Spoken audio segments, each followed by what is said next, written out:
Maybe.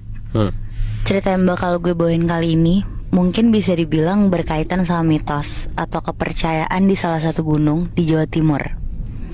Buat nama gunungnya, jujur gue tuh gak dapet clue apa-apa dari si yang ngirim cerita ini.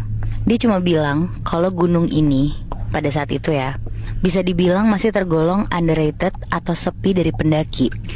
Ini cerita kiriman dari Dwi, mahasiswa di salah satu kampus swasta di Jawa Timur tahun 2012 lalu. Nah, karena dia tuh hobinya naik gunung, jadinya Dwi ini join lah sama UKM Mapala di kampusnya dia. Dan saking senengnya naik gunung, ada kali tiap 2 minggu sekali pasti mereka ngabisin weekendnya buat naik gunung. Sampai ada satu weekend, pas banget hari Jumat, Dwi ini tuh ngide lah buat ngedaki salah satu gunung. Tapi yang bisa dibilang gak rame pendaki, biar bisa lebih nyantai lah sambil istirahat. Pas coba dicari-cari, nemu tuh salah satu gunung di pinggiran Jawa Timur. Intinya balik lagi, karena gunung ini pada saat itu masih sepi, jadi secara jalur ataupun fasilitas emang gak sebagus gunung-gunung lainnya. Bahkan sistem pos pendakian aja pada saat itu belum ada. Jadi ya warga di sana cuma sistem ngafalin beberapa titik ke arah puncak aja. Dwi di sini berangkat berlima, ada dia, terus kita samarin nih temennya namanya Debbie, Boni, sama Tias.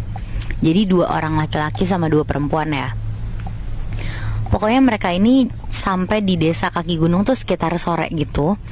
Pas nyampe di desa, jujur warga-warga sekitar tuh kaget, karena kok ada orang yang pengen naik gunung ini. Karena selama ini tuh belum ada yang pernah ke situ. Dan pas tahu info barusan, Dwi sama teman-temannya jadi tambah semangat ngedaki. Soalnya kalau misalnya beneran, ya berarti bisa dibilang mereka jadi salah satu pendaki pertama di gunung itu. Iya. Awalnya sebenarnya sama salah satu warga desa, sebut aja namanya Pak Is, itu tuh udah diwanti-wanti dan disuruh balik aja lah semuanya. Soalnya katanya medannya tuh curam sama bahaya. Tapi ya mereka batu aja, mikirnya sih udah jauh-jauh sampai situ, masa harus pulang lagi. Capek lah kalau kayak gitu. Akhirnya ya udah dibolehin nih sama si Pak Is. Tapi dengan berbagai syarat yang kedengaran ini asing buat mereka. Pertama, mereka harus ditemenin sama warga lokal di situ buat jadi penunjuk jalan di depan.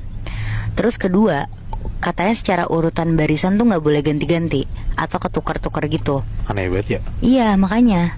Dan yang terakhir, pokoknya Dwi sama teman-temannya ini beneran harus ngikutin perintah dari si warga lokal pemandunya ini. Sebenarnya di sini cukup ribet dan lumayan aneh kan, apalagi buat Dwi sama teman-teman yang udah sering naik gunung, mereka makin bingung aja dengernya. Tapi ya udahlah, karena pengen naik gunung itu, akhirnya mereka ikutin.